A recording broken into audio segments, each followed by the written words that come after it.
Hello বন্ধুরা, welcome back to my channel. কেমন আছো তোমরা সবাই? আশা করছি তোমরা সবাই ভালো আছো, সুস্থ আছো। আজকে একটা নতুন ভিডিওতে তোমাদের সবাইকে অনেক অনেক স্বাগত।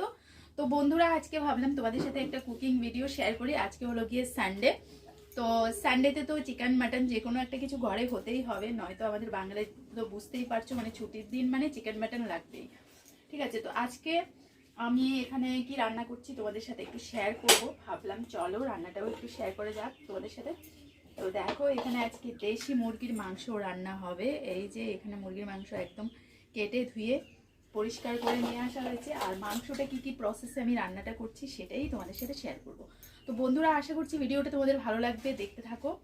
তো সবার প্রথম হলো গিয়ে চিকেনটা রান্নার জন্য যা যা মশলাপাতি লাগবে আর কি সব কিছু, চলো এখন আমি ফ্লোরে বসে পড়বো। বসে সব মশলাপাতি রেডি করে নেব। আদা, পেঁয়াজ, রসুন যা কিছু লাগবে সব কিছু রেডি করে তারপর আবার আসছি। তো বন্ধুরা, এই যে দেখো, এখন চিকেনটা রান্নার জন্য এখানে আমি নিয়ে নিয়েছি পেঁয়াজ, রসুন। তো মশলাপাতিগুলো এখন কেটে রেডি করে নেব। তাছাড়া পেঁয়াজ, আদা, রসুনের একটা পেস্টও তৈরি করতে হবে চিকেনটা রান্নার জন্য। চিকেনের জন্য যা যা মশলা লাগবে সব কিছু আমি এখন কেটে কুটে নিচ্ছি। আর একদমই ছোট ছোট সাইজের আলু, তো আলুগুলো কাটতেই একটু টাইমটা বেশি লেগে যাচ্ছে। আর চিকেনের মধ্যে দেখবে আলুটা দিলে একটু মানে ভালোই লাগে চিকেনটা। আর আমরা যেহেতু বাঙালি, তো সব কিছুতে আলুটাকেই আমরা সবার আগে গুরুত্ব দিই আর কি। সেটা এবার মাছের ঝোল বলো আর চিকেন বলো আর যাই বলো। তো এখানে দেখো, আমি এগুলো কেটে নিচ্ছি। আলু, আদা, পেঁয়াজ, রসুন সব কিছু নিয়ে বসেছি। সব কিছু এখন মোটামুটি আমার কাটা হয়ে গেছে। আর এখানে দেখো আলু কেটে নিয়েছি। তো পাশেই কড়াই বসিয়ে দিলাম। কড়াইতে মানে দিয়ে দিচ্ছি সর্ষের তেল। আজকে রান্নাটা আমি করব হলো গিয়ে সর্ষের তেলে। পুরো চিকেন মাটন রান্নায় সর্ষের তেলটাই সবচেয়ে মানে ভালো মানায় আর কি, সবচেয়ে ভালো হয়। তো আজকে যেহেতু দেশি মুরগির কষা হচ্ছে, তো তার জন্য সর্ষের তেলে রান্না তো হবেই। দেখো, এখানে কড়াইতে তেল দিয়ে দিয়েছি আর চিকেনটা আমি সাইডে রেখে দিয়েছি। তো সবার প্রথমে আলুটাকে একটু লাল লাল করে ভেজে নেব। কড়াইতে আলু দিয়ে দিলাম, তারপর দিয়ে দিলাম হলো একটু হলুদ গুঁড়ো। আর আলুটা জাস্ট একটু লালচে করে ভেজে নেব, তারপর এটা চিকেনে অ্যাড করব। একেবারে অ্যাড করে দিলেও পারতাম, কিন্তু একটু মানে এক্সট্রা একটু স্বাদ আনার জন্য দেখো এই যে আমার আলু ভাজাটা হয়ে গেছে। এখন আমি আলুটাকে তুলে নেব। তো সাইডে হলো গিয়ে এখন মশলাটা পেস্ট করে নিচ্ছি মিক্সিতে।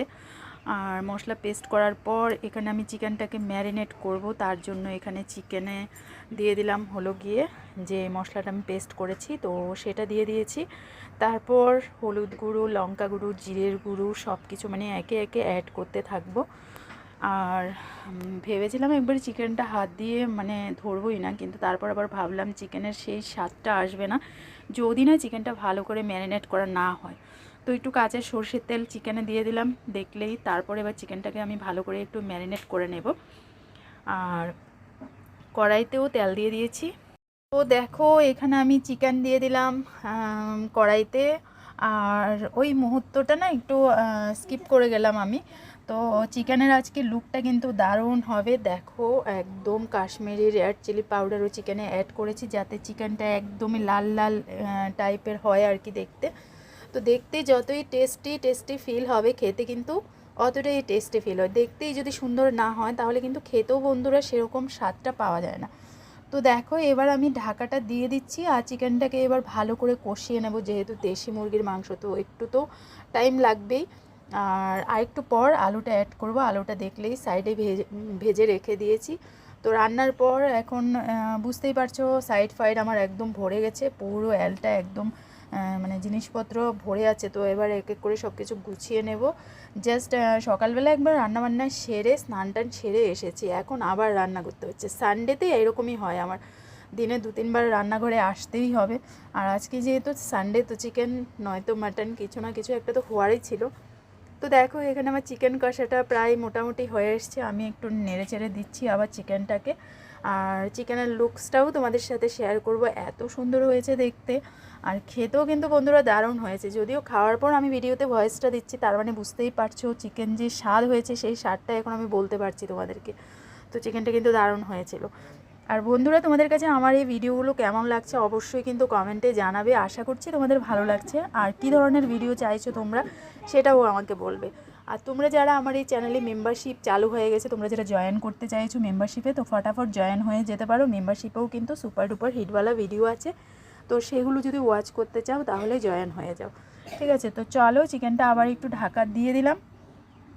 আর আজকে ভাবছি একটু কষা কষা চিকেনটাই খাবো, তো তার জন্য আমি একটু কষা চিকেন নামিয়ে নেব সাইডে। তো দেখাচ্ছি তোমাদেরকে আবার। কিন্তু তোমরা দেখেই বুঝতে পারছো চিকেনের কালারটা জাস্ট দুর্দান্ত একটা কালার এসে গেছে চিকেনে। আর চিকেনটাও আমার প্রায় কষে গেছে। তো আজকে যেহেতু বললাম যে মানে একটু কষা চিকেন খাবো, যেহেতু দুপুরবেলা এখন খেতে বসবো, তো আমি একটু কষা চিকেন নিয়ে নেব। তার জন্য আমি একটা বাটি নিয়ে নিচ্ছি। তো একটু চিকেন নিয়ে তারপর তোমাদের সাথে আবার শেয়ার করছি। আর চিকেনে কিন্তু ঝোল দেওয়া হবে। তো দেখো এখানে আমি বাটিতে করে আলাদা করে চিকেন নিয়ে নিয়েছি। তো এটা দিয়ে এখন আমরা মানে দুপুরের খাবারটা খাবো। আর একটু জল অ্যাড করে দিচ্ছি চিকেনটাকে, মানে ঝোলে দিয়ে দিলাম আর কি। তো এটা হতে থাক, আর চিকেনের ফাইনাল যে লুক সেটা তোমাদের সাথে একটু শেয়ার করছি। তো এই যে দেখো কেমন হয়েছে, জাস্ট ঝোলটা দিলাম। তো এদিকে চিকেনটা হতে থাক, আর আমি যেহেতু কষা চিকেন রেখেছি, তো চলো আমরা মানে লাঞ্চটা কমপ্লিট করে নিই, পরে আবার আসছি আর একটা নতুন ভিডিও নিয়ে।